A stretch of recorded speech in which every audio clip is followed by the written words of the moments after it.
พี่น้องแขกคนกำลังมาเนาะงานดอกผูกแขน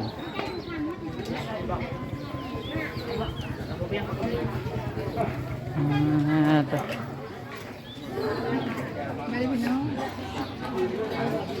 ไปได้เสียงรถไทยแทกเลี้ยวออกไปปัดแล้วโตคือห่าวถึงหัวปีแท้ว่าท่านได้วิทย์เดือนนั้นเมษาครับไทยบ้านเลย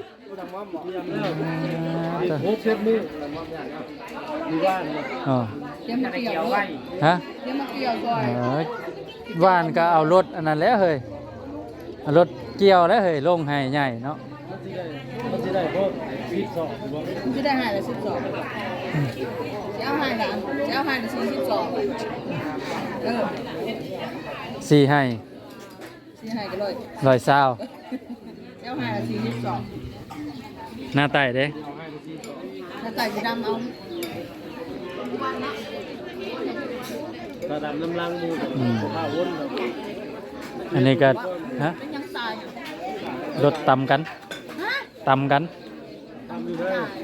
รักษารถจักรตำเขาอ้อยได้เขาสิโง่รถจักรรถทุนใดนะสิกลับรถอ้อยออกมาพอดีรถจักรฮะอ้าวหมอผู้ไปนี่บ่ได้ค่อยกลางเว้นนี่แหละอ้าวเห็นก็เห็นแล้วมันมอนี่ผัดไปไว้มอน่ะผัดอ้อยออกมากระทันหันมากันสิเลือมองห่านคล้ายมองห่านคล้ายยาใกล้คล้ายเบี้ยไม้ได้เลยรักษาบัดมันมีคลินิกอยู่นะฮะลูกก็8-9 ปีตายวันที่ซะรุ่นเดียวกับข่อยเกิดก่อน2-3 เดือนเท่านั้นเกิดปีเดียวกันให้เพิ่นเนี่ยเดียนนอนกอดเมียซึบ่ไปเยื่องเจ้าก็เอาบ่นี่ฮะชิ้นบ่นี่บ่แม่นวันสิ้นก็เอาลงเลยนะอยู่บ้านบ่ได้เอาไว้เอาก็บ่ได้เอาไว้ข้ามคืนได้บ้านเฮาบ่เนาะบ้านเฮาเอาเข้าบ้านเด้ออันนี้บ่ได้เอาเข้าได้อันนี้ก็เผาอยู่หั่นเอาสร้างคนเนาะก็ให้บอกมันกิน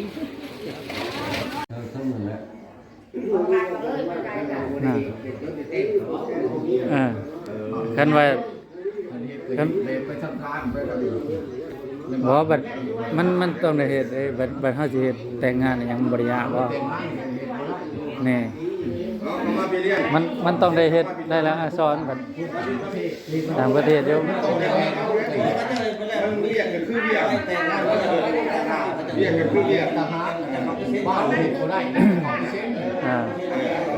มีแต่เส้นให้ยันมีลายลักษณ์อักษรไว้ซั่น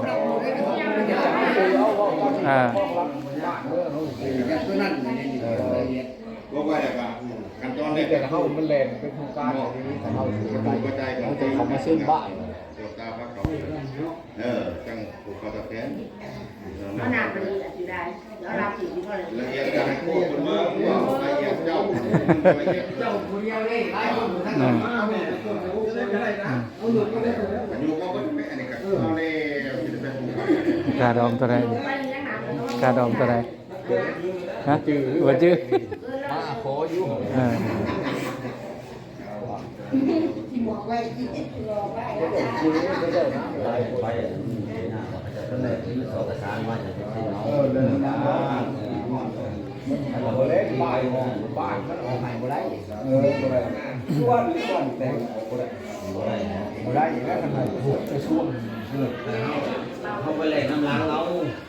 ที่เขาไปเช็ดซื้อขนมได้ใบเราไปซื้อคือต้องน้ำล้างเราได้บ่ยากแรงว่าจะมาหาบ้านลูกให้ทีมมันดีกว่า ว่าคุณน้อยที่ไปก่อนบ่ได้ก็มอบไปนะ เดือดเอาเดือดการแข่งนึงก็ว่าเอามาแต่ว่ามัน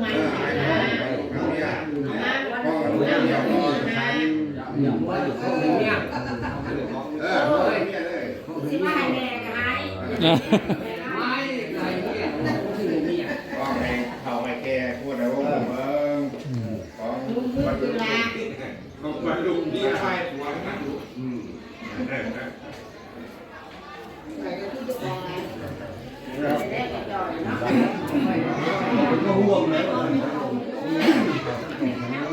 ผูกแขนงานดองหน่อยเนาะพี่น้องเนาะสาวลาวบ่าวไทยจังหวัดชัยภูมินะพี่น้องสาวลาวบ่าวไทยจังหวัดชัยภูมิพี่น้อง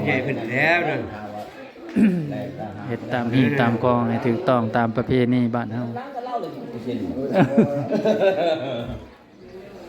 เอิ้นมาเลยเนาะ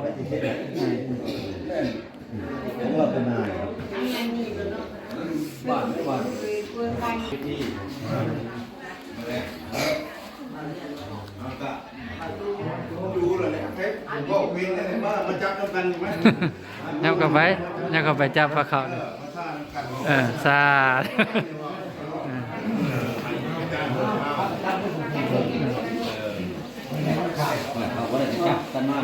ต่อกันเลยเนาะ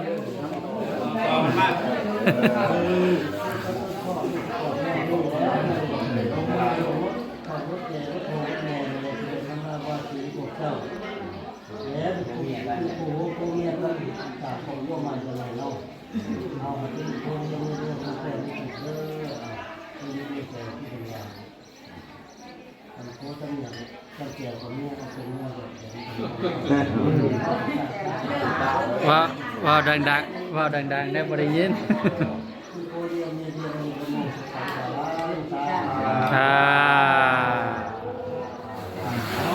คือว้าวคอยเด้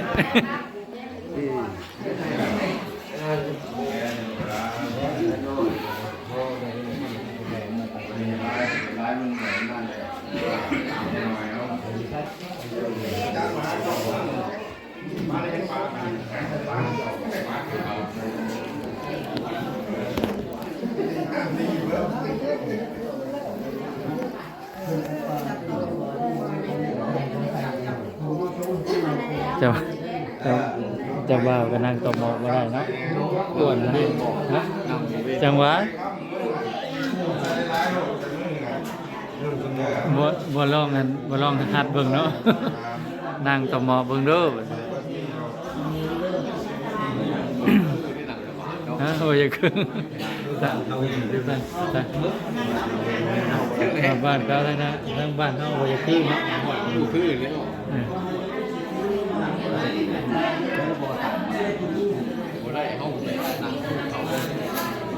นั่งไปคากบคักบไปได้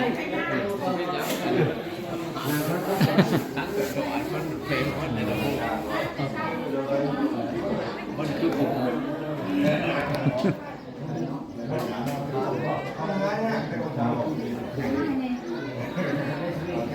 คนไปว่าดีกว่าเองก็ดี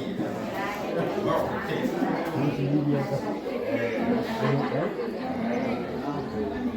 ผูกแขนไปน้องผูกแขนใส่ผ้าเขากินดองผูกแขนใส่ผ้าเขาสาวลาวบ่าวไทยเพิ่นก็มาแต่จังหวัดชัยภูมิเพิ่นก็มาแต่พ่อแม่เนาะมาแต่พ่อแม่กับลูกบ่ได้มาเอากับบ่ได้เฮ็ดใหญ่เนาะก็เป็นพิธีตามฮีตของประเพณีของลาวเฮาพี่น้อง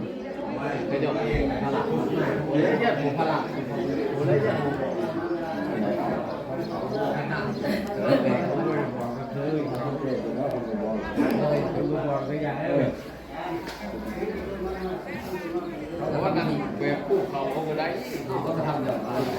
นั้นเขาเรียนเขาคุยนั่นน่ะคุยกันพยายามทำหมันกันมันบอกผมไม่ดีนี่นั่นคือโมนี่แต่ก็ได้อีกทีนี้นั่นก็ได้ทางนี้แต่ว่า ทำทีนะครับทำให้เลยนะแต่มันดีแต่ว่าคนมองนี้โม่ก็เมื่อนะโ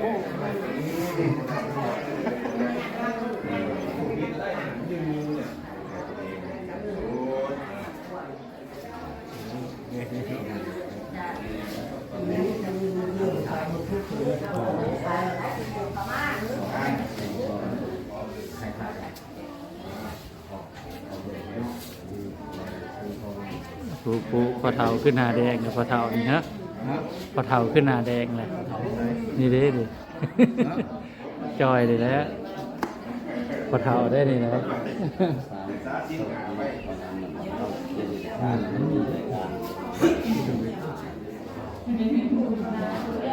ล็กเขียนไว้แล้วเดี๋ยวมันจะจืด ฮะกระดองอะไร ลงแค่นึง กระดองเส้นหนึ่งทอดเบิ้ลเลยบ่ เบิดเลย เบิ้ลเลยบ่ มือน้องครอบบางครอบกันนะ มารอบนี้ก็50,000ตอนคอก็50,000บ้านนี้ท้องอีกบ้านหนึงบ่ จุดสิบปุ๊บ ท้องน่ะ2สลึงบ่ ว่าจุดสิบปุ๊บ นั่นแหละจะว่ามันต้องมีรายละอักษรการมอบเงิน เท่าแก่ทั้งหลายจุดไหวเป็นพูดลูกไหว จังว่าการดองแสนหนึ่งทอง1 บาทถอดเบิดเนาะ โบเล่ขยมขยมโบเล่เขาคือใบมาหาสู่ก็ได้ก็ยังต้องหลายคนเอาคือเซลใช้ขาเขาหอดยิงใบแต่งการไป มีก็รถบันทึกในบ้านนั่นแหละ นี่เขายังเห็น ไม่บอก เขาเห็น มีก็ ไปอยู่ ร ใช้ ถบันทึกในบ้านต้องรถบันทึกในบ้านแถวบ้าน อยู่ที่เขาอยู่ รถบันทึกว่าเขาเขียนอยู่ใบนั้นต่าง คลิปเขาเขียนแต่งเอกสารใบแต่งงานคนเอาแลนเอากันแลนตำลังกันสิเป็นยังมันยากเลยในห้องเขาเอาแลนมาแต่งงานเงินพ่อเลยได้ ไปเป็นเฉด